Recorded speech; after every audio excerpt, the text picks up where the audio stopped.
Boom. Hey, folks. Welcome to Kaiser's Castle. Take a seat on my big orange couch. Grab yourself a tea. Grab yourself a coffee, an adult libation, a diet drink, or an actual drink. And, for soft drinks, have yourself a soda. Just chill out right now.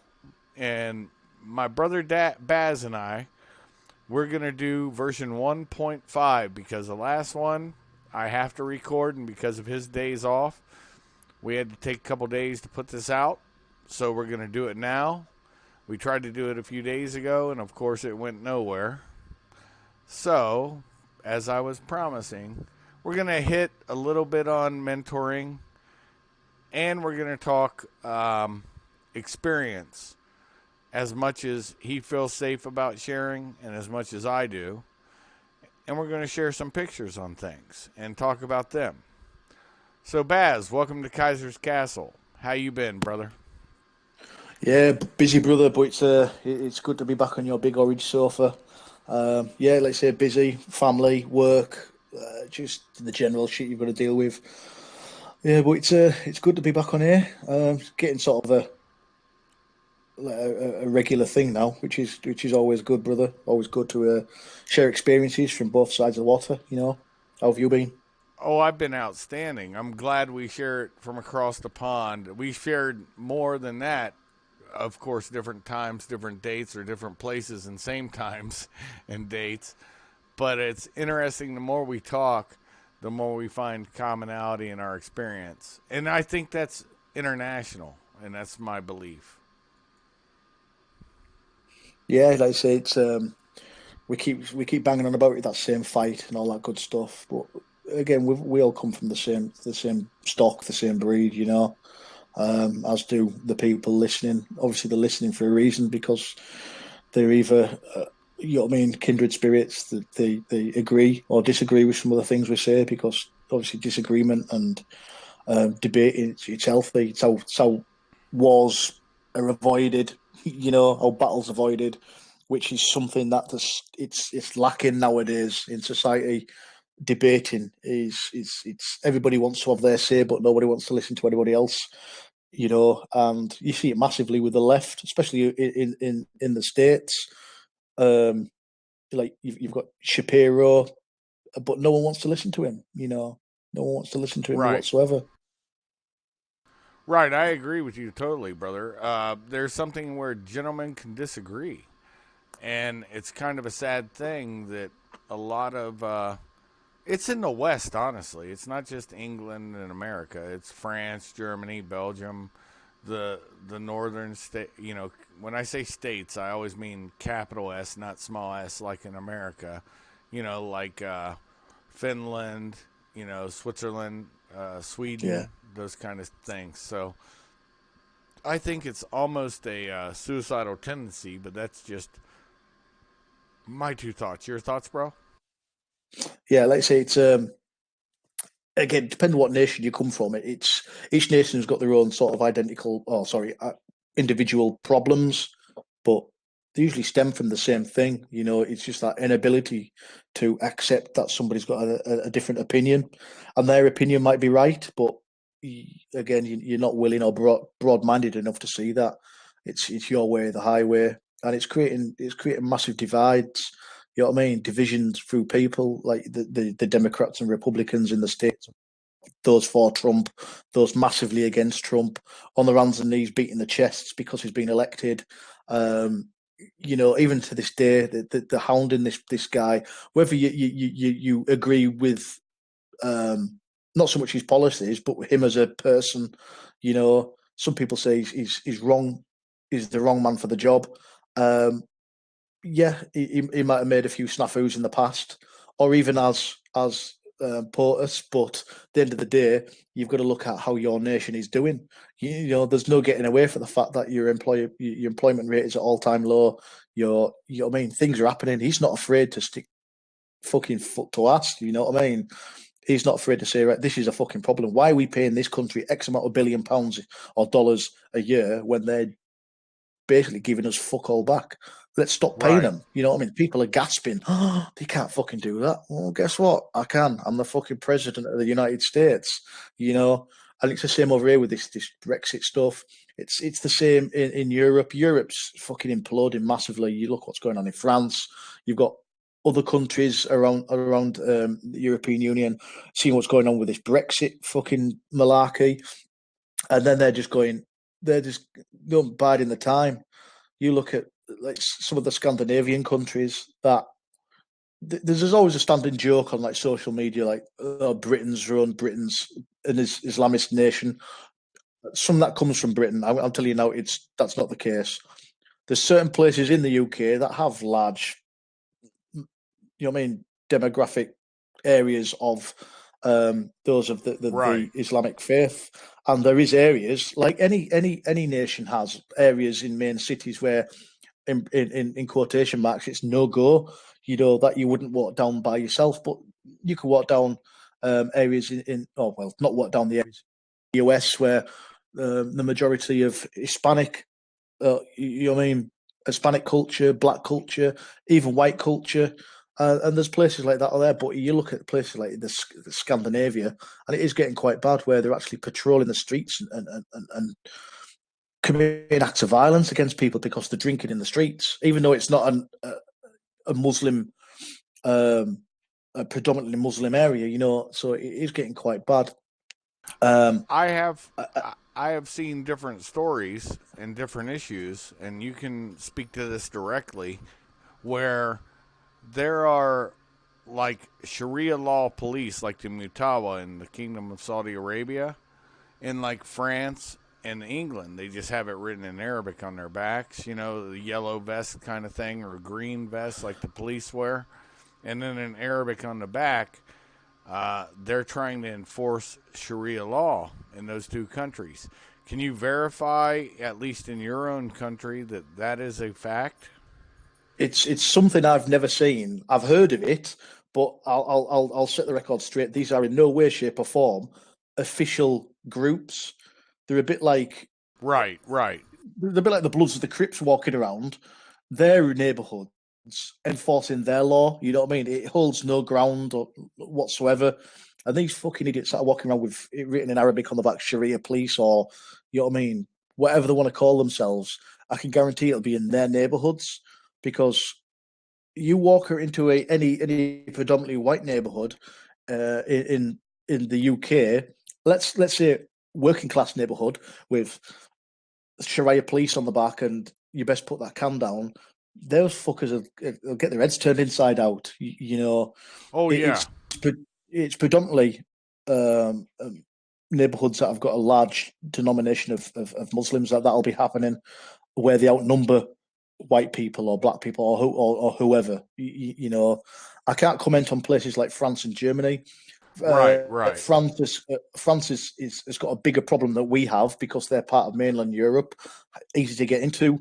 Obviously, they're getting it from the east and from the south. What with they're coming over the border.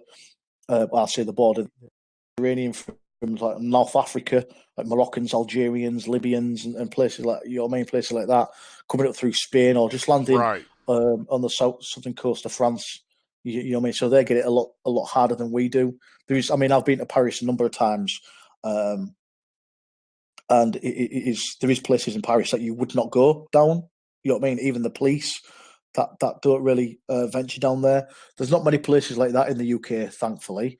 There is places where the police do go down there in larger numbers than they usually would. Like you wouldn't see a lone copper on the beat as such. You know what I mean? Because of the issues, but that's the same as anywhere. That's just the way society is now. This blatant Right. disregard and disrespect for law enforcement officers. And you see it yourself over in the states. You know, there's this sort of attitude like fuck the police, and the police are now they're more militarized and stuff like that. That's because they have to be. You know, where people say that like police in the UK don't carry weapons. I invite anybody over to come to any major city or town in the UK, and you'll see plenty of armed police. And Exactly. our armed police are fucking armed to the teeth. They're either rocking G the G36s, 416s, 6556s. You know, a lot of policemen just carry Glocks. You know, there's a Right. lot more armed police than you would think in the UK. And again, it's because of the way um, society's changed. We've got internal threats. You know what I mean? Right. We've still got the Irish threat. We've got the fundamentalist threat, and then you've just got the everyday threat that some Right. fucking idiot is going to pull out a machete and start swinging Yep. because it happens everywhere. You know, Hey, so it's what happens when you get an average 76 to 80 IQ bunch of mm, people drop into your country. I mean, that's just a fact. I mean, and tribalism hasn't helped that a bit either. Uh, by the way, any views expressed by the host, me, or Baz do not reflect any views from anybody else, and we're not saying anything wrong. We're just trying to fill you in on what our take is on reality. yeah, And my thought process is we're getting it from our southern border. You poor bastards in England are getting it twice over from the Near East and the south of Africa. Coming in from Greece, Italy's pretty much clamped down pretty good. Austria has. So they're getting some movement stopped, but to my way of thinking, not enough of their movement has been stopped. Because, and we'll wait. You go on, brother. well, all I was going to say, to my way of thinking, Africa for the Africans, Israel for the Israelis, uh, the Near East for the Near Easterners, and let them all sort that stuff out. Africans for for Africa, South Americans for, but we in our southern border. Here's a little something maybe you don't know. During my stint with working with immigration and customs through CBP, um, I will tell you and confirm we have a designation. It's called OTM, other than Mexican. And there's a certain percentage. I'm not getting into specifics because then I'd be telling stuff, but it's fairly large Mm, of OTMs that come from the Near East and Africa. So we have it just costs them more. And it doesn't bring up the IQ. They just figure a way to, how many times have people been scammed in England or America by Nigerians or some other African state. So if you yeah, think the people don't have the money to bribe the cartels, and the cartels, here's another dirty secret, the drug game, well, you may or may not know, you probably do understand and know this, but these gangs are pretty much controlled by clandestine services, always have been since the Opium Wars back in the day in China. And that's just a dirty secret nobody wants to talk about. And yeah, so, anyways, that's enough on that. My big thing is um, we're going to talk good stuff about mentoring. We're going to slightly touch on that. We are going to devote a complete show on that. But with the last show, this is why it's 1.5 or 2. Or yeah, 1.5 is because it did devolve into some awesome conversations, but they were all about our experiences and what we saw in wartime. And since I have to record it and live streaming's not happening the way it's supposed to, with my channel, it still hasn't been fixed. Um, we'll touch on mentoring and what it means to you and what it means to me. I'll let you go first, brother.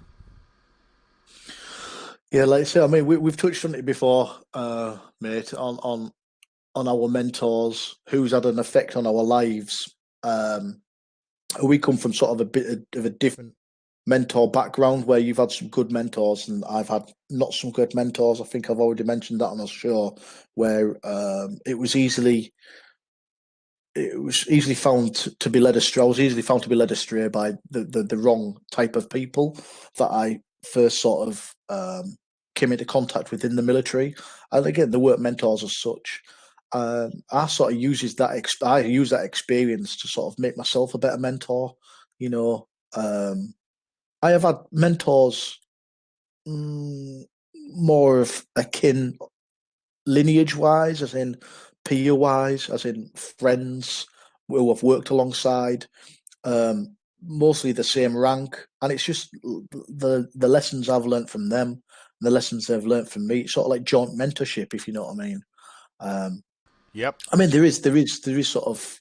I know there's people I can like highlight in my sort of fucking quite long army career, military career, that I think yes, he wasn't a direct mentor, but I worked for him. I worked under him, and there's a lot of lessons I've taken from them. So it's sort of like they've mentored me without knowing it, if you know what I mean.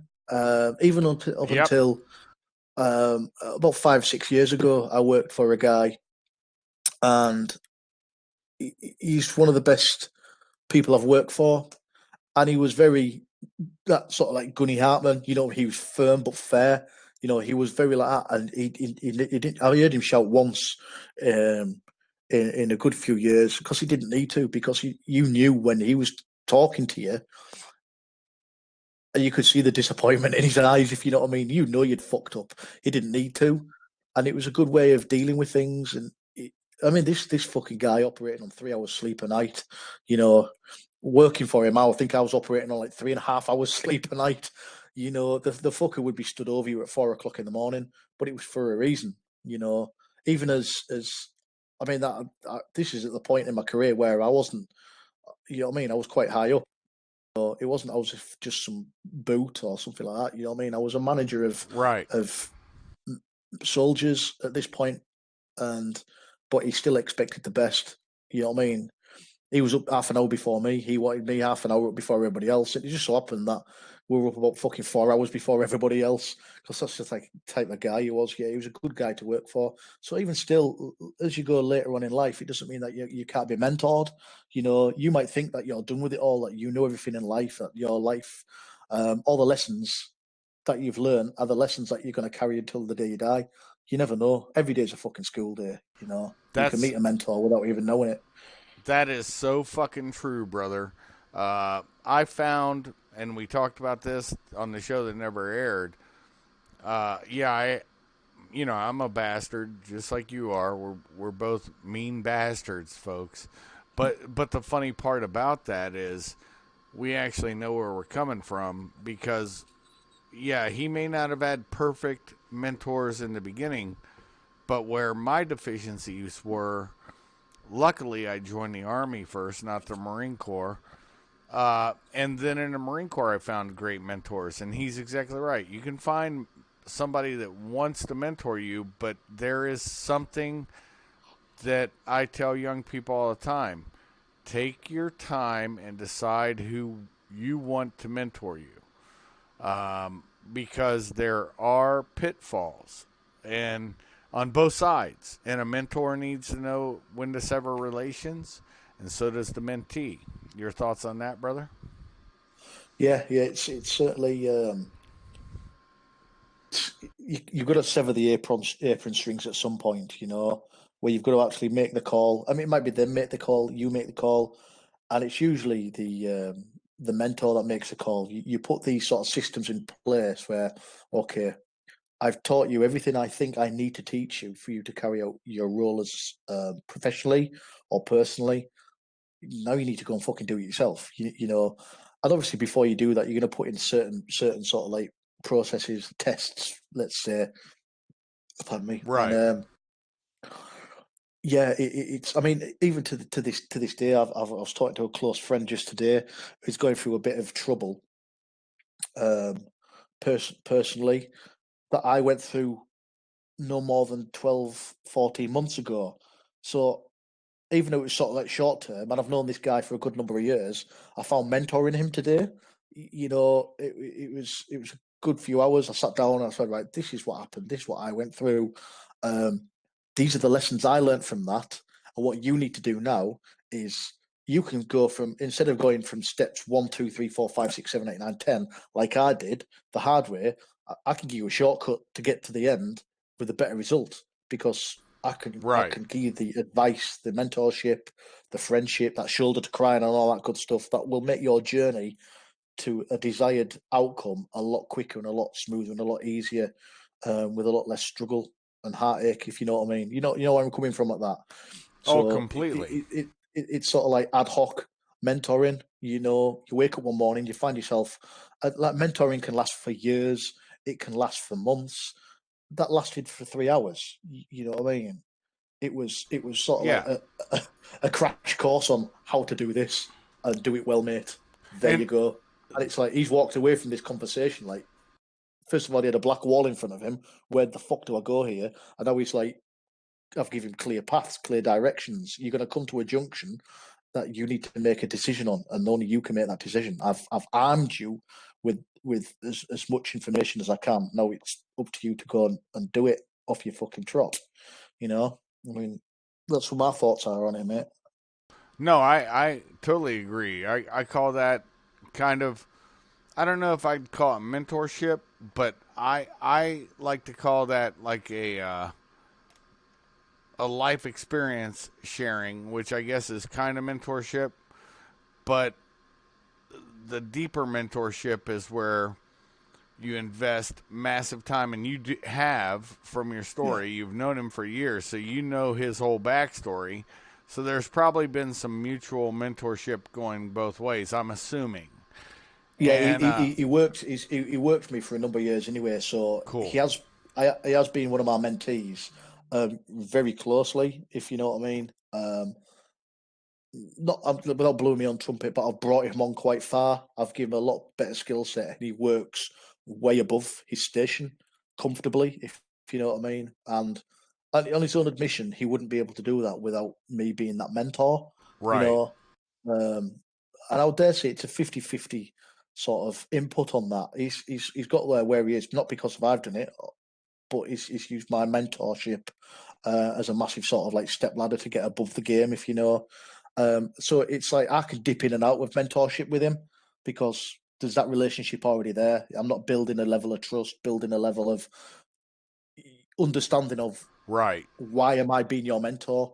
You know, without him going questioning why is this fucking idiot being my mentor, or who does he think he is? He doesn't know what I've done. I don't know what he's done. That's out the way because I've already done that. If you know what I mean. So that's how I found it easier today, sort of like to dip back into that role slightly, even though we're not working alongside each other, or when he's not working for me any longer.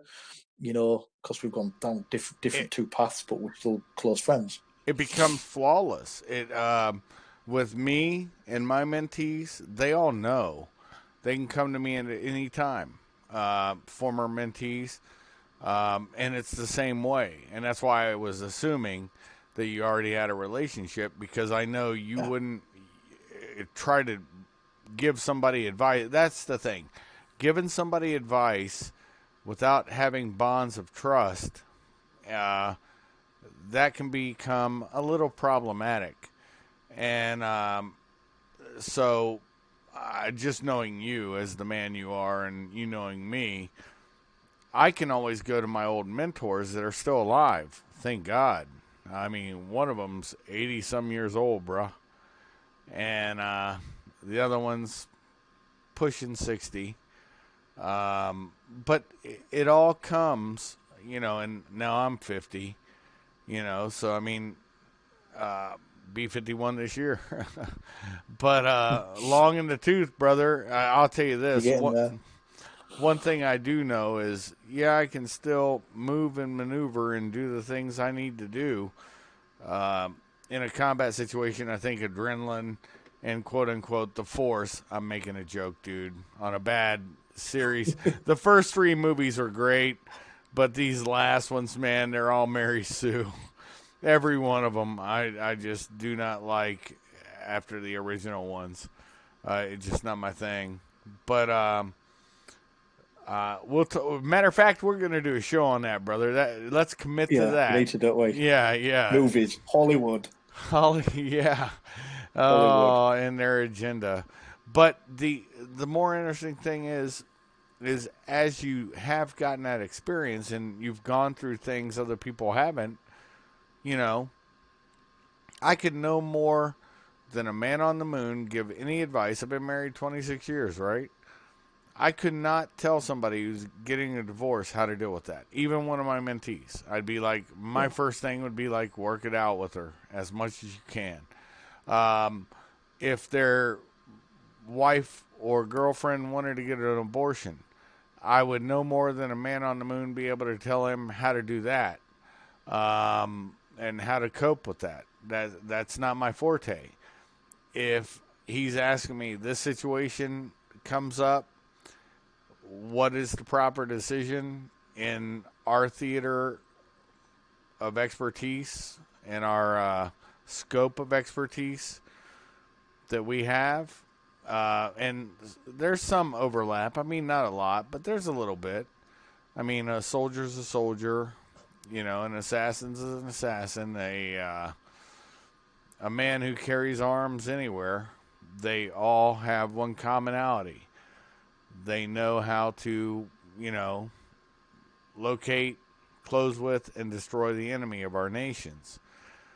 And so there's a lot out there to digest, but even intelligence dudes, there's overlap in everything. That's the thing I try to yeah, tell people.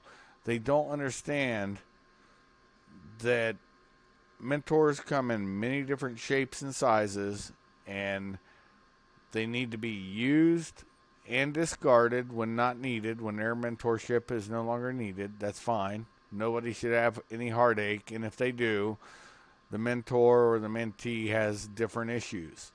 Um, but the more important part is that they give you what you need.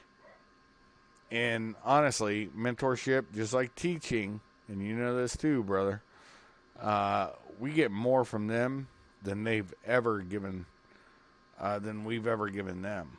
And yeah. am I incorrect on that?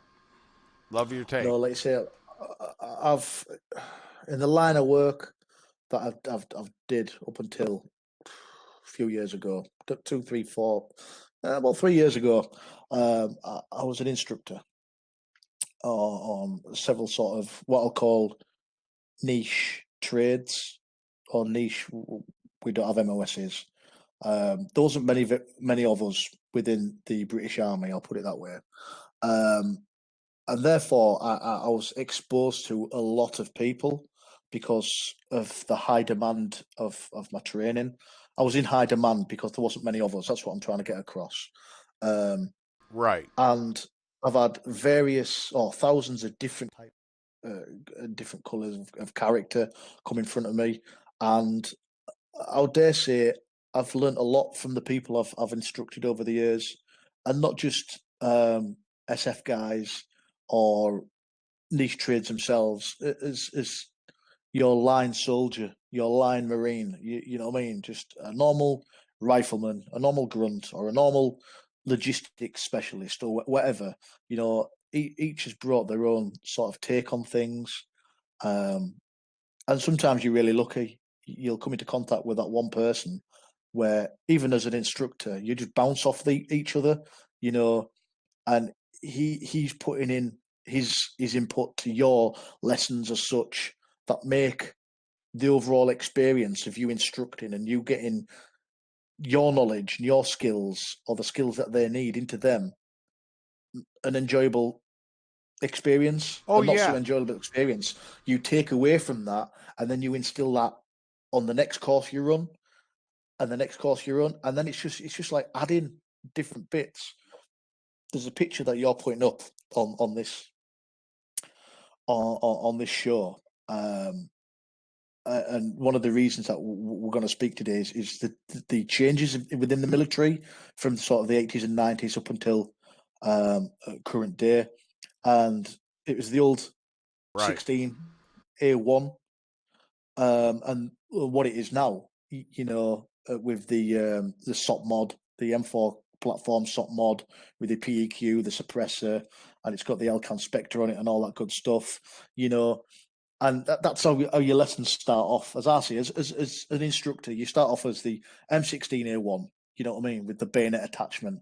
And as time goes on, you get better and better and better, and people are adding new things to your skill set, until you get this, what I'll call the SOP mod of lessons. Where you come out at the end of the day and you're one of the best instructors that your nation's fucking got in the art of X, Y, and Z. Um, and a mentee can add a lot to your mentorship skill set. That will only make you a better mentor down the line, if you know what I mean. That's what I'm saying Exactly. about that. I Exactly. just went a long way around it. No, you told the truth, and I did put that picture up as soon as you brought it up. It is kind of forging the sword.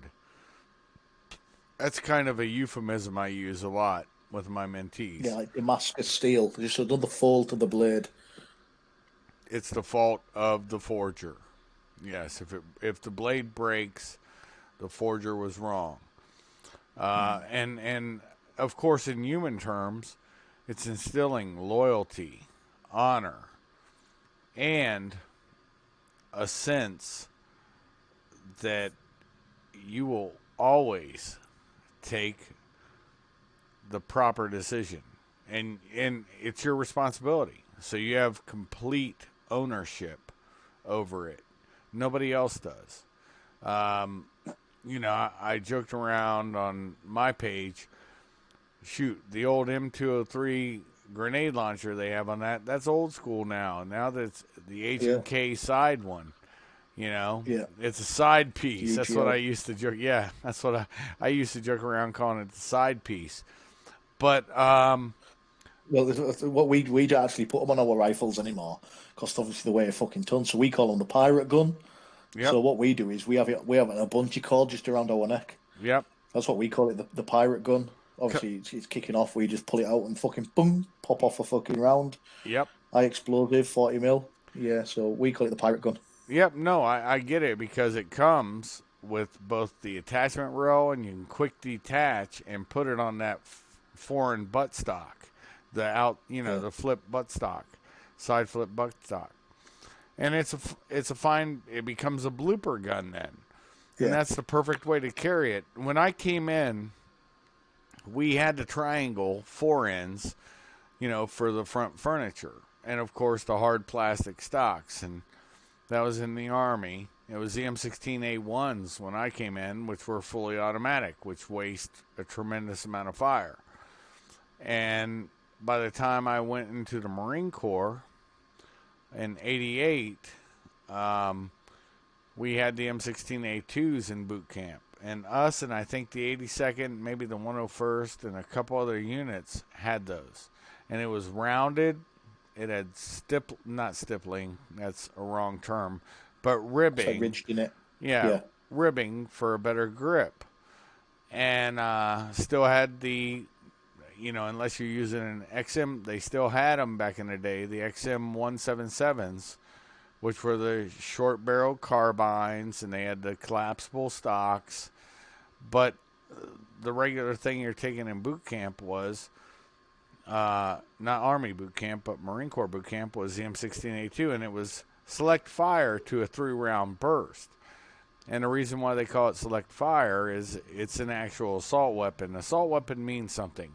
It means you can fire in semi, you have a safe selector switch, and on that selector switch, you also have the ability to fire more than one shot. The laws in America, I don't know what they are in England. I'm not, we don't have to go there, but they have a barrel size that's just by NFA standards, NFA regulations. Remember, anything that can be enforced that's a regulation by a barrel of a gun is de facto a law.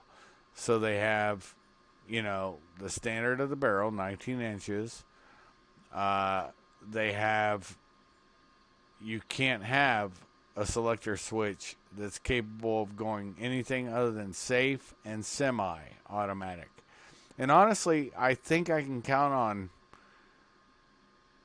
let me see, my 30 years or whatever it's been. I think I've flipped to either burst which is what three round burst is. I think I flipped the burst or full auto maybe 8 times in my life because it's so inaccurate. And I was always taught one round, one kill. If you can't guarantee the hit, why are you pulling the trigger? And that's another thing that you don't see a lot in training now. From we're gonna start to digress into where we want to go from mentoring into training old versus new theory. A lot of people like to throw a lot of brass on the ground and hit absolutely nothing. If you look at what the hits were compared to the ammunition fired in Vietnam, it's horrendous. You It know, was what 20 to 20,000 rounds, 20 to 25,000 rounds per enemy dead. It's something crazy like that, right? wasn't it? It Yeah, was absolutely fucking crazy the amount of rounds that they were putting down. and But you again, could that's down to training, and that's down to a completely fucking foreign environment. Remember, you were getting guys that were pulled out of colleges, pulled off, you know what I mean, assembly lines to go, you know. But again, that's something we'll touch on in the next however long. I completely agree with you. Yeah, man, it is, but a basically trained, properly trained person, uh, it all they have to do. There was a buddy of mine. I'm not getting into his name, but he used to train all of us in SRT at First FSSG. Everybody who listens to my page, who was in my unit, knows this to be a fact. I'm not getting into his name or anything because he's still active and doing things. And I just don't throw people out like that, and I never will. But he was like guaranteed to hits, and honestly, my mentors I had at that time, that was a requirement. If you're gonna flip it off safe, you're responsible for those rounds. Guarantee the hits. And so when you see people at the Battle of Way, yes, the Marine Corps did this. People always want to gloss over this. But it was house to house fighting. It was close in. I understand it. But when you're holding the weapon above your head, and it also happened with the Army more often than Marines, but during the Battle of Way, because the fighting was so close, they did spray and pray. And you could be hitting anything. You know, a dog, a cat, a kid, a woman who's not even involved. You think you're winning hearts and minds? Not at all. You know, so there's legitimate thought process that needs to happen. When you take that responsibility of carrying a firearm, it's a huge responsibility. Fucking huge responsibility. And just like your honor, your loyalty, everything you are, that is everything you are. I don't care if you're a blade traveler, it matters not what you're doing. Once you decide to take that shot and take that decision, it's on you, baby. And you know this too, brother, right? Yeah, certainly. And when it comes down to like knowing those shots, owning those shots, again, as a British soldier, it was more so instilled into us. If you think where we were operating in the 70s, the 80s, and the 90s in Northern Ireland, you know what I mean? This wasn't Vietnam. This wasn't the Falklands. This wasn't the first Gulf War, the second Gulf Right. War, fucking Afghanistan. This was like operating in San Francisco or operating in Jacksonville, operating in New York City. You know what I mean? You're operating on home territory Right. where there is people going around doing their business. There's people going shopping. There's people picking the kids up from school. There's people going into bookmakers to put a bet on. People going to a restaurant for something to eat, and you can't start fucking launching rounds down. So it was very instilled into us from sort of like day one. Is like you said, own those fucking shots because you might put 3 shots into somebody. That third one might go straight, might, you know what I mean, clip them. travels on an extra fucking 300-400 yards, and it's a pregnant woman. You know what I mean? Oh, Right. you're going to fucking prison because you've just killed someone, and it wasn't an accident. You know, is you squeeze that trigger, you've put that piece of metal at hyper fucking velocity into a pregnant woman. Nobody else did it. You did it. It wasn't an accident. You squeezed the trigger. That third shot you took, and you weren't sure where it was going to go. So It was again, malice of forethought. that's something I'll touch on in a short while. It's sort of like where I'm going with this show is the changes between then and now. And Awesome. even the short changes in the past sort of like 10 years, which I'll touch on. We'll go sort of long term from sort of the start of your career, the start of my career, up until 2019. You know what I mean? Oh, Today, oh no, oh no. Just go on with the changes. That's where I want to go. I want this to do this. It's a beautiful mold, and we will come back on a very certain podcast about mentorship and mentees. But let's jump into where you want to go because that's the most valuable point I think we can give the people today. Because it was an awesome conversation and they missed it. yeah. Um, Again, I'll put sort of a disclosure in before we start. Is the fact that even though we have the same blood flowing through our veins, and a lot of the fights that we've fought over the past few years have been the same fight. Um, Gone a few hundred years ago, we're against each other, but there's those on your side of the pond that said that was Americans fighting against the British. That turns around and goes, just a bunch of belligerent fuckers, British belligerent fuckers Yep. fighting some other belligerent fuckers, and that's just a bit of light humour. But what I'll say on this disclosure is because of the way that we're trained as British soldiers, and when I say British soldiers, I'm talking about infantrymen and Marines, is the fact that there's not many of us, so we have a lot more investment into us. This is not me blowing me on trumpet or the trumpet of my nation. I've worked with 82nd Airborne, Force Recon, various American Special Forces, and I to this day, completely I still rate them understand.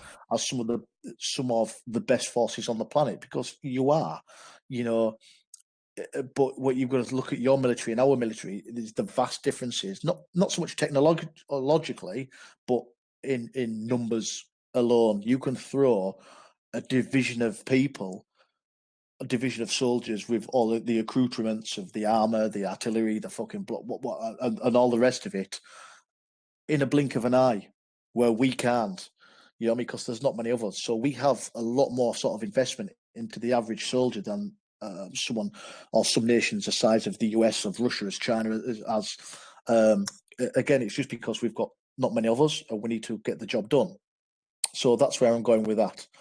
When it comes on to the changes, as I see the changes, is when I was a young private soldier 25 years ago, and I was thrown into Northern Ireland as a machine gunner. And again, we had this conversation the other day, Shuff, um, uh, uh, and it went in the right direction. And what I was saying is, as a young machine gunner all those years ago, I passed out of training as an Right. infantry soldier. Um, and you're the swinging dick when you come out of training. You know it all. You've seen it. You've done it. And then you hit your battalion, your units, where you're surrounded by all these horrible old grizzled motherfuckers that have been there, seen it, and done it. They were in the Falklands. They were in the First Gulf War. They've been to Northern Ireland fucking 1,000 times. You know what I mean? They've walked the walk and they can talk the talk. Whereas a young boot, a young soldier, you can only talk the talk up until the time where it's time to walk the walk. And I found very quickly that when I got to my battalion, I knew actually fucking very little in the way of being an infantryman. Ditto. Now, yeah, and obviously in our infantry battalions in the UK, we don't stick to one role. Like 82nd Airborne, 101st, they are airborne units. You know what I mean? Their sole job is as an airborne unit. You have cavalry units where their sole job will be like armored infantry. That's all they'll do. within the British military, because again, there's not many of us, so we used to rotate through those units. You know what I mean? I mean, in my time, I've been fucking hell, armored infantry, air assault. You know, we used to have something called 24 Air Mobile, which was before we had our 16 Air Assault Brigade. You know, and that was again. I'll touch on that in a while. But what I'm saying is, you don't know anything once you get to that unit, and it was until I got there that I really started to be a soldier. But the way things were then, it was very much the hard way, where walking around the fields and the valleys and the roads, villages, towns of Northern Ireland in South Armagh, places like Crossmaglen and places like that, where there is literal hatred for the British, even though we're on British soil, literal hatred. People speaking at you, you know, people. I'm talking women, mothers who have got kids in prams saying, "I would like to see you get shot in the head." You know what I mean? Literal Game of Thrones bullshit. Yeah, absolute hatred. And I wasn't taught anything. I was giving them a fucking machine gun, you know, and we're going on patrol. What we called a brick then. It was usually between 4 and 6 people. You had your brick commander, who was like a corporal. And again, they were a lot older in them days than they are now. And when the team in front of me knelt down, I just knelt down and faced the opposite direction. And if I'd fucked up, I'd get punched in the face, you know, because that's just how that was just reality then. If you fucked up, you got a punch in the face. But nobody actually told me what I'd done wrong. I had to sort of learn it for myself. And I think what we were talking about the other day, which I'll mention before we sort of digress again, is Cool. it was what if we get attacked by the IRA? I mean, it was pretty frequent that we were getting blown up and fucking shot at by the IRA, but nowhere near to the point it was 2006, 2007 in the Middle East. And again, what we trained to do as soldiers when we first joined the military, we were still waiting for the Third Shock Army to come over the East German border. You know what I mean? So when Yeah, we yeah. joined, it was if if this happens, if this happens, if this happens. So there was lots of time to be allowed to make mistakes because these mistakes, you know, could be sorted out slow time. Okay, this bloke isn't as fit as he should be, so we can get him fit. Or this guy's an absolute fucking retard and he cannot handle a weapon safely. How's he got to the battalion? How's he passed out of training? So then it's the breakdown of his skills and drills. Where 2006, 2007, when we were in Afghanistan and Iraq doing operations there was no time for mistakes because there wasn't that if we get attacked. You know what I mean? It's when we get attacked, which is pretty much numerous times a week for hours on end. So that margin of error, that margin of being allowed to make mistakes, fucking evaporated very quickly And because you make a mistake on real life operations, you and the people around you are going home in fucking plastic bags. If there's and enough of you to, yeah, go on. that's an important point you put out, and it's a real point. We didn't say if, it was when and how bad, because that's really what it is. When it happens and how bad will it be? And that was the difference in the complexion of the war, if you know what I'm saying, brother. Yeah. I mean, I remember being told as a young soldier, a young private soldier, while I was in training, I was going to what we called air mobile, and our sole job in Germany was we were the buffer between the Third Shock Army and the rest of NATO, pulling the thumbs out their asses and getting on helicopters, planes, and tanks and fucking whatever to get to the front line. In North So Hag, we were sort of Northern yeah, Army Group. Yeah. yeah, basically the QRF. As soon as the Third Shock Army was at the Rhine, you know what I mean? Is it the Fulda Gap? It was right. Yep. Get the fucking guys on the helicopters that dropped us off. And what we were, even though we were an infantry battalion, dropped off by Chinook or by whatever air platform, rotary platform we had. and we were there just to kill armor. Anything burning That jet fuel, baby. Yeah, we were there basically to kill armor. And the Sat Major turned around to me and he said, "Private such and such," he said, "What is your life expectancy when the Third Shock Army roll over the Fulda Gap?" And it was guys were putting their hands up and going, "Oh yeah, like a week, shut up, 2 days, shut up." And it got to the point where it was like 6 hours, no, 13 seconds. 13 seconds from the first time I launch a fucking a round, a missile. It's 13 seconds before I'm dead. And it was like we were sort of like looking at each other going, this can't be right. This can't be right. Up until we started being doing our training, it's like, fuck, we are fucked if you know what I mean, the Russians come.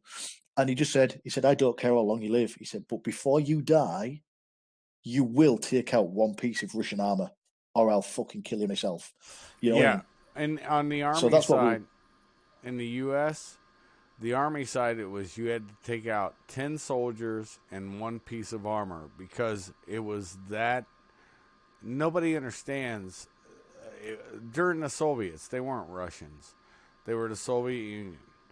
yeah. And all those nation states, they had one false thing that they they one thing that we knew was their weakness is that they came from everywhere with Yeah. different languages. Azerbaijan, we can go into all the little nation states in a small s because they were trying to model themselves out of the United States. But you had all these different countries, the stands, you had the steps, you had, and they don't speak the same language. And that Mm. was something that was their weakness, but they were exactly correct. You have 13 seconds on the ground, and they expected you, and we had the biggest army there, and they expected you to take out 10 men, and it was to buy time for Reforger, return of forces to Yeah. Germany, both from England. France, I think, at that point was already out of the picture. They had pretty much bounced NATO. But all the other nation states were there. I think at that time, the Danish were unionized soldiers. They Yeah. grew beards and stuff. So NBC environment, they're all dead. It was just really interesting the difference in the dichotomy of that time, and so I'm glad you hit on that right now, brother.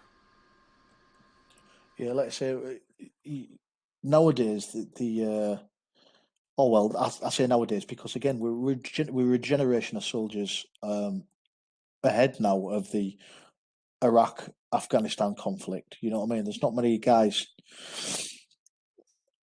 were there in the time where there was kinetic. You know what I mean? Frequent kinetic action. Yeah, the guys it's still ongoing. The Iraq Afghanistan job, but it's a completely different animal now. Where back in Right. I'll call them the thousands, like post sort of like 2001 up until 2000 and let's say 2011, 12, where mistakes were made, but they were fucking massive. The consequence, the cost of them were huge, and you were lucky to get away with them. And I, I'm talking mistakes on the ground. I saw it You in know what I mean? 2009, bruh. Um, once the U.S. had, and all these countries know this, once we have an election and we get somebody in like we did during that time, and I'm not exonerating Bush with his beginnings of Iraq. Okay, I'm not exonerating him a bit, but the ROEs, the rules of engagement for people who are listening, were not as stringent because how can you have stringent ROEs with a look? The basic fact is this: a guy pops out of a hidey hole, takes some shots, kills some people, he gets killed. Somebody grabs his AK, runs away. The media is going to spin it because the media didn't like Bush. And notice under Obabala, that's all I'll call him, Um, Notice during his tenure, when we had more coffins coming home, harder ROEs, and they didn't A lot more report bombs dropped. shit. Hmm? A lot more bombs were dropped as well under Obama than Yeah. any other president. Yeah, But and he he was the peacemaker. You know what I mean? He yeah, couldn't do any wrong. yeah, he made the comment, I'm really good at killing people. That piece of shit never killed anybody. And that's my 2 cents on him. He was a paper tiger who paid Iran 1 point what? 6 billion in cash. In cash. And I'm not talking about this in like, oh, they're going to use it to attack Israel. No, I'm talking about the Quds Force. And you know what I'm talking about. The Quds Yeah. Force is their CIA and Special Forces all combined into one. And guess what, And these baby? fuckers were turning up in Iraq all day long and Yeah, Afghanistan. yeah. I dealt with them in Al Qut. And the reality is, and we're what, 40 kilometers from, matter of fact, I'll throw that photo up right now. There's Sistani. Why we had our vehicles parked. Somebody put a sticker of Sistani on our vehicle.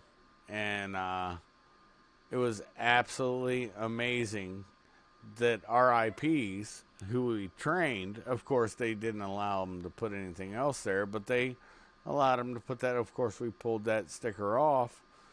But I'm standing there with my thumb pointing to it, like, yeah, look at this, guys, back home. But see, the media doesn't report that stuff, and that was back in that would have been before '06, so it was '05. And just like you're saying, the Quds Force and Sistani was a very pro-Iranian guy. And everybody in Qut was, because they had family on. You're talking about a place that's 40 kilometers from Iran.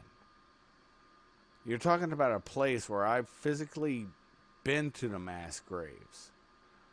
Um, it's just so much bullshit the media never shared, and there was a tunnel collapse. We'll talk about that another time, but I get where you're going with this, brother. But I think under Babila, he hamstrung everything. And Bush wouldn't know better putting Paul Bremer in. And Paul Bremer did castle warfare. Everybody has to stay behind T walls. That was ignorant. They were able to buy the lies that the propaganda on their side were spinning about us being baby eaters and everything else. They were able to buy it, and the fact remains is because Paul Bremer said, don't go out there after so many people have been killed. Don't go out there and make friends with the people. And honestly, that's what killed it, in my opinion. Your thoughts?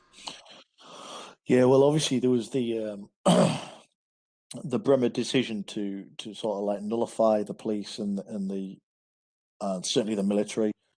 Yep. You know what I mean? Never Didn't have been its done desired in the effect. history of warfare. Never has Even that though been it's done. yeah, even though he was advised against it, they had people in place to go, look, we can make certain elements of this work, and it was just like, no, we know better. Let's get rid of them all. And all it did was then turn a paid, albeit poorly paid, army into an unpaid insurgency. But just have the skill set, the local knowledge, the culture.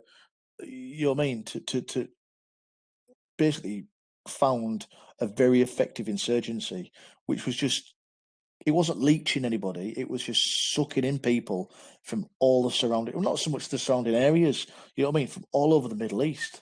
You know, Saudis, Pakistanis, Afghanis, It Iranians. became it became come hunt some Americans, Brits, and everybody else. Yeah, It was yeah, bullshit. And then Bush saying it was a coalition of the willing. No, it was a coalition of the billing.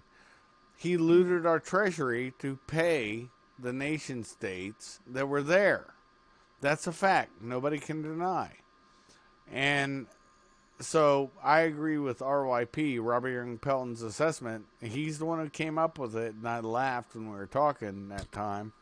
I'm not getting into the whole story, but I was like, he said it's a coalition of the billing. And he was exactly correct. Dude, we had Japanese self defense force people there that I Yeah. met, Was a couple out in Koreans. Afghan, No, I'm talking in Iraq at this point. Iraq. Yeah. We're still '05. Um, by '09, most of the coalition of the billing done, except for the smaller Eastern European states because they were still getting money, and that's why I call what I do what you do.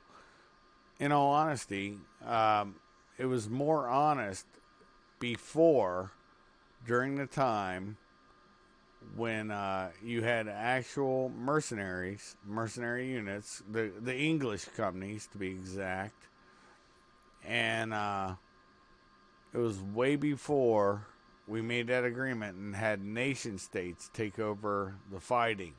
It became less efficient. Anyways. That's my. I don't want to go on a diatribe. We'll talk about that another time because I honestly think professionals should fight wars, and I mean this in one way. They're used to the areas, and to send in regular soldiers, those soldiers deserve every accolade they get, because every award, this, that, and the other. But I didn't do it for awards, and I've never done it for awards. It's just a part of my honor code. I have to believe in what I'm doing. But the daggone thing was, man, is those bodies coming back with the media. Guess what? They didn't report one person over there as a contractor. And that was a contractor, not a mercenary. There is a delineation. Yeah. And the more interesting thing to me is that they stopped using that as a wedge under Obama, under Obama. And that really disgusted me because the media showed their hands. And so whenever anybody talks about fake news, they always tend to forget the difference in coverage because we don't like him, but we like him. And then this guy comes in, oh, we don't like him at all, so everybody's got to be a Nazi. Your thoughts? Yeah. Yeah. Again, it goes back to that show that we did about the mainstream media and this the narrative that the twisted narrative that they want you to show.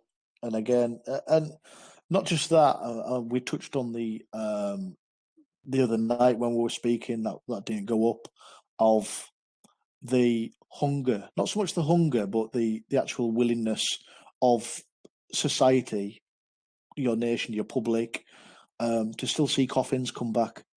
It's sensational and it's heart rendering. It's to get everybody behind the fight, the war, um, and it happens for so many months, or even a couple of years, especially when like Afghanistan and Iraq, where Yep. there's bodies coming back in flag draped coffins, and after a while, people are. I mean, I remember the first time coffins were coming back, and it was sort of a national outcry.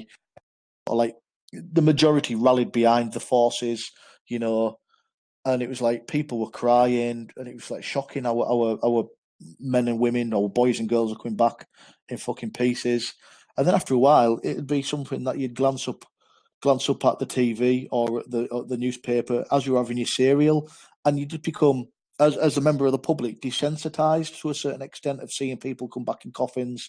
It wasn't as shocking, you know, and then it just dropped off the radar, even though it was still happening, you know. And that first person coming back in a coffin was always remembered. The last person never remembered, even though you know what I mean the sacrifice was the same. They still lost their life in the line of duty for the nation. You know, there's less sacrifice, but there's just less. There's You a know what I mean? Yeah, I do. There's a perfect story from your nation state with Corporal Drummer. I can't think of his last name. Lee Rigby. Yeah, Rigby. Corporal Drummer Rigby gets his head sawed off in London town, and he was nothing more than a soldier, and he was targeted by him. They did it. They videotaped it. Tell everybody what the punishment was for those folks. Did they get the death These penalty? no, no, no. Just a bit about it. Basically, he left the barracks. He walked out of the barracks, which was in London. Um, I don't know where he was actually going. His destination. He wasn't in uniform. He was in civilian clothing, Right. but he had like a hoodie top on. The bigger charities over here, Help for Heroes, is a military charity, and basically been targeted purely because they identified him as a soldier. And it was these two African Islamists that had basically been driving around looking for a soldier. They'd been radicalized, looking for someone from the armed forces that they could attack. He crossed the road. They basically plowed into him in a car, which obviously Right. disabled him. And then they went to town on him with these knives. There was no police in the area, and the call went out that obviously these fucking clowns had attacked a member of the public, because that's who it was at the time, was a member of the public. Um, Exactly. armed police turned up, put rounds into these fuckers. Um, Unfortunately, they didn't die, and they're in Right. prison. And now they're trying to whinge in prison that their treatment isn't as good as it should be. You know, where in anywhere else, and certainly, like say in certain states in the US that have got the death penalty, and it was at one time that the death penalty was raised in Parliament, but again, going back to our age old diatribe of society is now run by the left. You know what I mean? People are too The scared to make the communists. decision. Yeah. Yeah, let's bring back the fucking death penalty. You know, so that's basically what happened on there. And again, again, carrying on what you saying, it was all over the news for a certain period of time, and then quickly forgotten. You know, quickly forgotten to the point where he actually recently had a memorial plaque, um, basically set in the floor of where he was actually murdered. Um, and the council now has ripped it up because of renovations. They're saying it's not. Jesus It's because Christ. it's because of the left don't want to be reminded of things like this, and yeah, it's just cancer, absolute fucking cancer. It's socialism. It's been so they want socialists. You know what I mean? These socialists It's no they want rid longer of the military. it's no longer socialism. It is outright open communism. And they know this. They're doing this on purpose. It's purpose built. And it's being done in the West. My thoughts, and we are going to finish this thing. My wife will be home soon. I have to cook for her. I love you, brother. We are going to deep dive into something the next time. Um, I think we need to touch on more of the sort of the changes that we're seeing in the military. yes. Oh, Okay, yes. because we did another one of our digressions. No, but they're important digressions because they've shown how look, whether people want to hear it or not, two things are for real and correct. The United States military and the English military, whether you want to accept it or not, have always stood toe to toe next to each other. I've had the pleasure of serving with Blackie, I won't say his real name, an Irishman who also served during the problems. And as a Royal Military Policeman, he led squaddies, which is troops, infantry guys, in Ireland. And he loved his service. He retired from it. He has an awesome job. And now as a civilian. And I love that man more than anybody you'll know because I served with him during the first Gulf War and in the Kingdom of Saudi Arabia and other places. So there is so much to talk about. We can't, unless I can get you for a few hours, we can barely brush this bristle and let you folks know that there is truth. And truth comes from people who've been there. It's not from these politicians. If you take anything away, and definitely not from the media, um, please, um, like I said, um, just you close it out, man. You're closing it out. I didn't put on Axion Ghost song because I want to see if this will go up quicker. It took me, I think it was 8 hours to do my last show that I did with Dave while recording to get it uploaded to YouTube. Jesus. Yeah. So hopefully you'll get it tomorrow in your feed, brother. But you close this show out and never doubt, you know, the brotherhood because it's there and it will always be there. And this is your time. Close it out, brother. Cheers, Shuff. Much appreciated. Um, yeah, it's an important topic. It's close to my heart. Is how the military is changing. And again, I think I'm free tomorrow, Shuff. Possibly a bit earlier. So again, I'm more than happy to jump on, and we'll call it part two of this conversation. I think on the way that the military's changed for the good and for the bad, because I was sure that we did the other night that didn't go up. We touched on it a lot more in greater depth, and I think some of the things that we'll touch on is how a soldier of, especially our generation, myself and Shuff. I'm lucky because I've spanned sort of a good few generations up until quite recently. So the sort of, let's say, the Cold War, closing Cold War soldiers, up until the soldiers of the thousands of the counterinsurgency war, the global war on terror, to the sort of limbo, uncertain operational theatres, operational sort of mindset that we're sitting in nowadays with the emerging Soviet, or I can't say Soviet, emerging Russian sort of strong arming, and the sort of like the Chinese growth, and where we're going on that one, along with what we've been dealing with for the past God knows how many years with the fundamentalism. So I think what we'll touch on our next one is where that soldier from then would stand up against a soldier now, the changes of then and now, the pros and cons, and how the average soldier these days is trained, equipped, and his mindset, and how he goes about his daily business on operations. That's an Um, epic way. The next one, we don't even have to do a part two. yeah, The difference in the mindset and the abilities.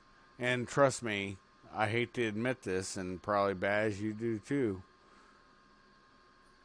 How we were epic in our time, and guess what? It, it took me a long time to rev up to the realities of the new war, and I'm sure you'll mm. think the same way. Yeah, and again, we'll touch on that. Again, if you're free tomorrow, brother, we'll touch on that in great detail. Basically, we'll We just rehash will. the conversation that we had the other day on the stark realities of then and now. So, Chuff, I'd like to say thank you. It's been a pleasure to sit on the big orange couch again with my now lukewarm adult libation in hand. And I'll speak to you soon, brother. For everybody listening, take care, stay low, move fast. Pass out. Much love, brother. I'll talk to you after I'm done stopping it. See, this is what I try to do: give positive feedback, positive info, and I only bring on people that I trust and I know that will tell the truth. And I'm going to do it. Never forget, tell the truth.